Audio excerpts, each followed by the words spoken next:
ত্যাগের মহিমায় মধ্যপ্রাচ্য সহ বিশ্বের বিভিন্ন দেশে বসবাসরত প্রবাসী বাংলাদেশিরা ঈদুল আজহা পালন করেছেন। দেশে প্রিয়জনের সাথে ঈদের সময় কাটাতে না পারলেও চেষ্টা করেন সম্মিলিত প্রচেষ্টায় কোরবানি দেওয়ার মাধ্যমে এই আনন্দ ভাগ করে নিতে। প্রতিনিধিদের পাঠানো তথ্যচিত্রে ডেস্ক রিপোর্ট। 16 জুন সৌদি আরবে পালিত হলো পবিত্র ঈদুল আজহা। ফজরের নামাজের পরপরই পবিত্র নগরী মক্কা ও মদিনায় ঈদুল আজহার নামাজ আদায় করেন 18 লক্ষাধিক হাজি। সকল প্রবাসী এবং বাংলাদেশের ভাইদের জন্য ঈদের শুভেচ্ছা রইল। বিভিন্ন দেশের মতো কুয়েতেও পালিত হয় ঈদুল আজহা। ভোর থেকেই কুয়েতে বিভিন্ন অঞ্চলের মসজিদে ঈদের নামাজ আদায় করেন বিভিন্ন দেশের প্রবাসীরা।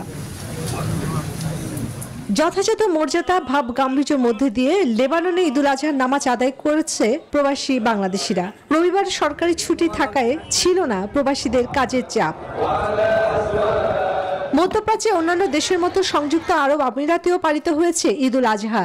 দেশটির সর্ববৃহৎ ঈদের নামাজ সম্পন্ন হয় আবুধাবির শেখ জায়েদ গ্র্যান্ড মসজিদে। এছাড়া 7টি প্রদেশের 9123টিরও বেশি মসজিদে ভিন্ন ভিন্ন সময়ে ঈদের নামাজ আদায় করেন ধর্মপ্রাণ মুসল্লিরা। অবশ্যই আমাদের পরিবারকে অনেক মিস করি। ত্যাগ মহিমায় আমরা যা করছি প্রবাসের মধ্যে আমরাই করে যাচ্ছি। ধর্মীয় ভাব গাম্ভীর্যের মধ্যে দিয়ে ফ্রান্সে মুসলমানদের সবচেয়ে বড় ধর্মীয় উৎসব ঈদুল আজহা পালিত হয়। বৈরী আবহাওয়ার মধ্যেও বাংলাদেশি অধ্যুষিত এলাকাগুলোর 2টি মসজিদ ও একটি কমিউনিটি সেন্টারে ঈদের নামাজে অংশ নিতে ছিল উপচে পড়া ভিড়।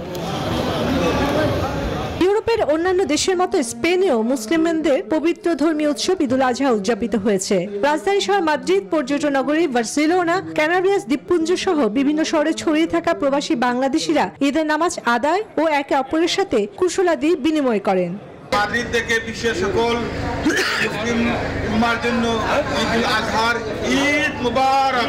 সৌদির সাথে মিল রেখে মালদ্বীপীয় আনন্দ উৎসব আর ধর্মীয় ভাবগাম্ভীর্যের মধ্য দিয়ে উদযাপিত হয়েছে ঈদুল আজহা। ঈদের শুভেচ্ছা জানিয়েছেন দেশটিতে নিযুক্ত বাংলাদেশের হাইকমিশনের প্রথম সচিব সোহেল পারভেজ সহ বিভিন্ন সামাজিক সংগঠনের নেতারা। মালদ্বীপে যারা বসবাস করছি প্রতিনিয়ত আমাদের কাজের মাধ্যমে বাংলাদেশের সুনাম আমরা আরো বৃদ্ধিতে সবাই তৎপর হব। সৌদির সাথে মিল রেখে জার্মানিতেও পালিত হয় ঈদুল আজহা। প্রবাসী অধ্যুষিত বার্লিনে প্রায় সবকটি মসজিদ 2টি করে ঈদ জামাত অনুষ্ঠিত হয়। এছাড়া ফ্রাঙ্কফুর্ট, ডর্টমুন্ড, হামবুর্গ ও মিউনিখ সহ অন্যান্য বড় শহরেও ঈদের নামাজ আদায় করেন ধর্মপ্রাণ মুসলিম সম্প্রদায়। বিশ্বমানের থার্মিক্স রড, সালাম স্টিল থার্মিক্স, দেশের একমাত্র থার্মিক্স রড। বার্লিনে মুসলিমদের সাথে ঈদের শুভেচ্ছা বিনিময় করেন দেশটিতে নিযুক্ত রাষ্ট্রদূত মোহাম্মদ মোশাররফ হোসেন ভূঁইয়া। আমরা দিনের পথে না ডেস্ক রিপোর্ট, নিউজ 24।